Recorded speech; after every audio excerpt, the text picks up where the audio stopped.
देखिए सवाल क्या कर रहा है कि इसका एक बीजीय व्यंजक बनना है और किसी भी बीजगणितीय विधि से हल ज्ञात करना है। तो एक आयत का क्षेत्रफल 9 वर्ग इकाई कम हो जाता है यदि उसकी लंबाई 5 इकाई कम कर दी जाए और चौड़ाई 3 इकाई बढ़ा दिया जाए। कब कम होता है? जब लंबाई में 5 इकाई कम करते हैं और चौड़ाई में 3 इकाई बढ़ाते हैं। तो सर्वप्रथम यदि आप मेरे चैनल पर नए हैं तो मेरे चैनल को लाइक एवं सब्सक्राइब अवश्य कर दीजिएगा। अब चलते हैं, माना आयत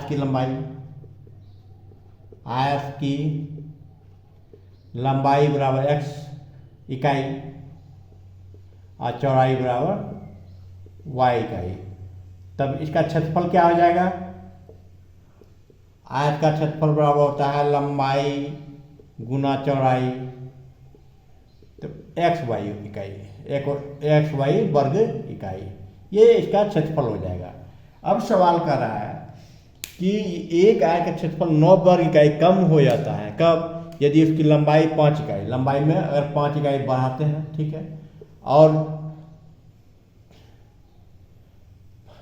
उसकी लंबाई 5 इकाई कम कर दी जाती है और चौड़ाई 3 इकाई बढ़ा दी जाती है। लंबाई में क्या करते हैं? 5 इकाई कम करते हैं, घटा दिए, और चौड़ाई में 3 इकाई बढ़ा देते हैं, चौड़ाई में 3 इकाई बढ़ा देते हैं, तब क्षेत्रफल ये हो गया। तब ओरिजिनल क्षेत्रफल से कितना कम होता है? 9 वर्ग इकाई कम हो जाता है। पहले का क्षेत्रफल से 9 वर्ग इकाई कम हो जाता है। अब इसका निकालते हैं क्षेत्रफल, तो इसको गुना कर देंगे, तो X Y plus 3x minus 5y minus 15 बराबर हो गया एक्स वाई माइनस 9। अब देखिए क्या क्या कैंसिल होगा यहाँ पर, उसको देखना है।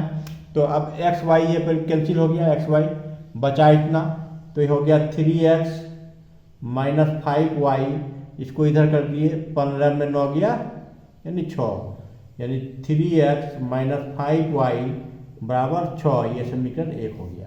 अब सवाल देखिए क्या कह रहा है, अगला सवाल देखिए, यदि हम लंबाई को 3 इकाई और चौड़ाई को 2 इकाई बढ़ा दें, दोनों को अब कर रहा है बढ़ाने से, तब क्षेत्रफल क्या होगा?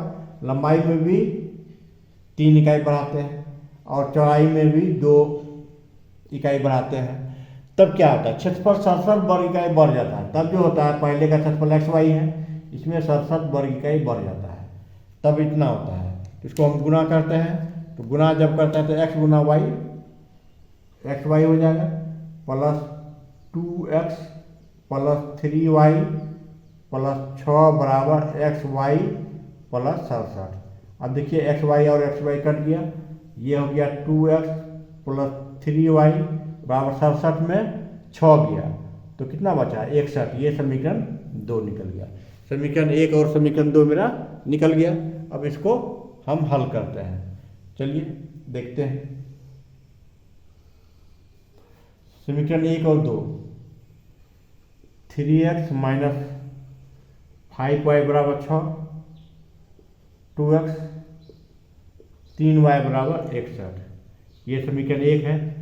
इसको रेशनलाइज कर देते हैं, इसको 2 से करते हैं, इसको 3 से, तो 3 दूनी 6x हो जाएगा, 5 दूनी 10y, 6 दूनी 12, ये हो गया 3 दूनी 6x प्लस 3 तिया 9y बराबर 3 एका 3, 6 तिया 18। अब देखिए ये माइनस हो गया, ये माइनस, ये माइनस, ये कट गया। अब 9 में माइनस 10 और माइनस 9, माइनस 19 हो गया। अब इसको घटाएंगे तो यहाँ हो जाएगा 3 में 2 गया 1, ये 7, 1 माइनस इतना, तो y बराबर हो जाएगा माइनस इतना बटे माइनस 19, तो 19 नमा 1 तुल्यास है, y बराबर 9 निकल गया मेरा। यहाँ पर मेरा y बराबर 9 निकल गया। y का मान रखते हैं हम समीकरण 1 में, ठीक है। तो y का मान समीकरण 1 में रखने पर, तो समीकरण 1 मेरा कहाँ है? यहाँ पर है, 3x माइनस 5y है, तो 5 नमा 45 बराबर कितना हो गया? 6, तो 3x बराबर 45 6 51, इसलिए x बराबर हो गया 51/3। x बराबर मेरा 51/3 हो गया। क्या कैंसिल करेंगे तो 3 एका 3, 3 सती 21, यानी एक आंसर मेरा निकल गया कितना 17 और दूसरा मेरा 9 निकल गया। तो क्या निकालना था, आयत की विमाएँ, आयत की विमाएँ, आयत की विमाएँ एक्स वाई बराबर 7 गुना 9। ये आयत की मेरा विमा निकल गया 7 गुना 9। यदि आप मेरे चैनल पर नए हैं तो मेरे चैनल को लाइक एवं सब्सक्राइब अवश्य कर दीजिएगा। Next topic in next class. आज के लिए इतना ही, धन्यवाद।